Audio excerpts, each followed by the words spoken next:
Shorthand English Intermediate Grade, 100 words per minute. Get ready for trial dictation. 15 seconds. 10 seconds. 5 seconds. Comments.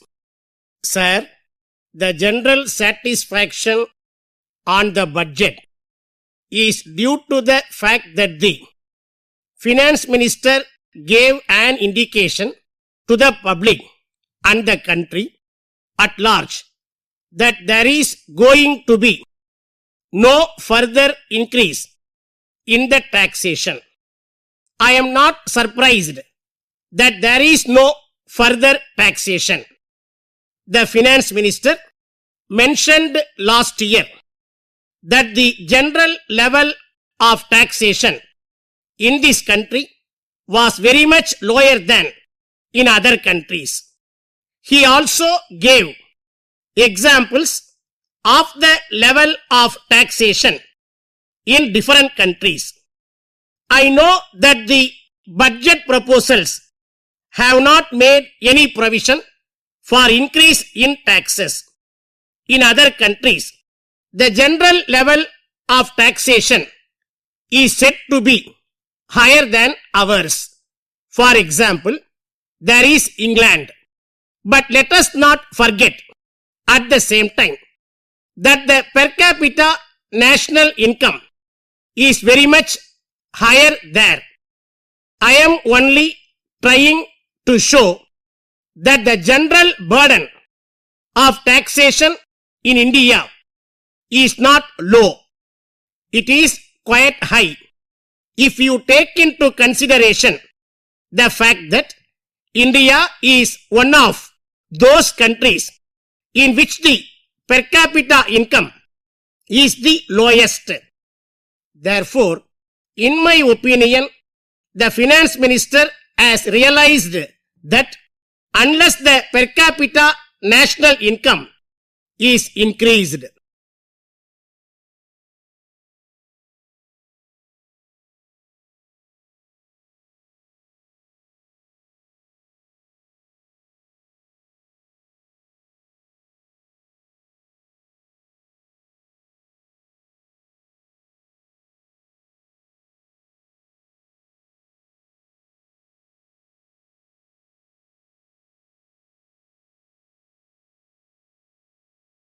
Shorthand English Intermediate, 100 words per minute, first paper, code number 209. 209.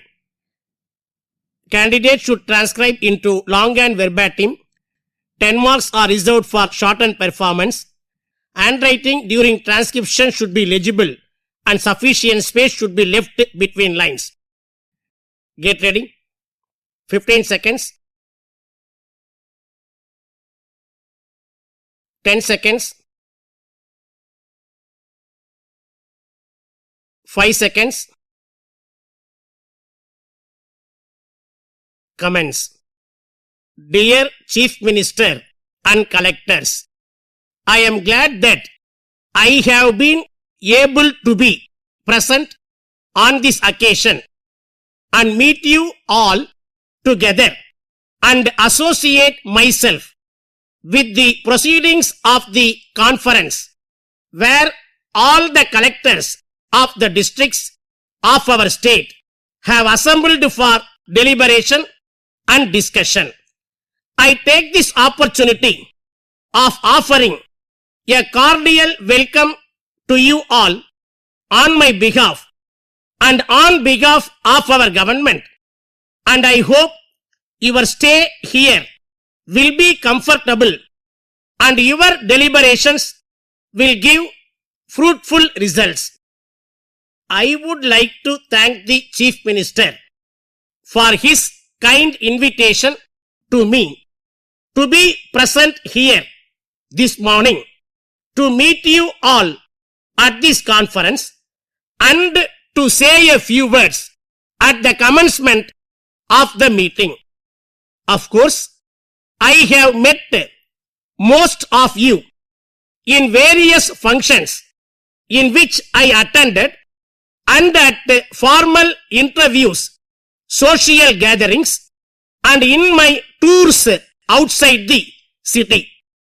Even within the short period of 6 months of my tenure of office here, I am happy to say that I have received the fullest cooperation in the discharge of my duties from all the officers with whom I have come in contact, for which I convey thanks to all of them. Chennai has always been in the forefront in every department of public activity, and I have no doubt we have in this state a fine set of officers who are carrying on the traditions of good administration with a sense of devotion to duty which is characteristic of the people of South India. Many new officers have also joined duty, having been recruited in recent years.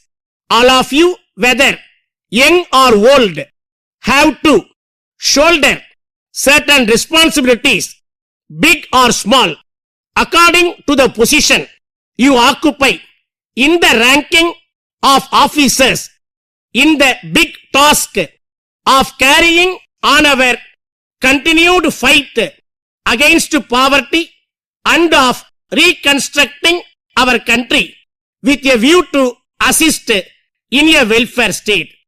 The government expects that the officers and administrators will play their part well in this great task. Political independence helped us to remove the main problems that stood in the way of our development. The path is now clear for us to march forward towards economic prosperity, and in this we expect every single one of us in the country to put his shoulders to the great wheel of progress which has been set in motion. All our plans and projects have been formulated and executed in order to increase the productive wealth of the nation in the agricultural as well as industrial fields and raise the standard of living of a common man. I appeal to you to give your wholehearted loyalty and cooperation for the successful administration of the state.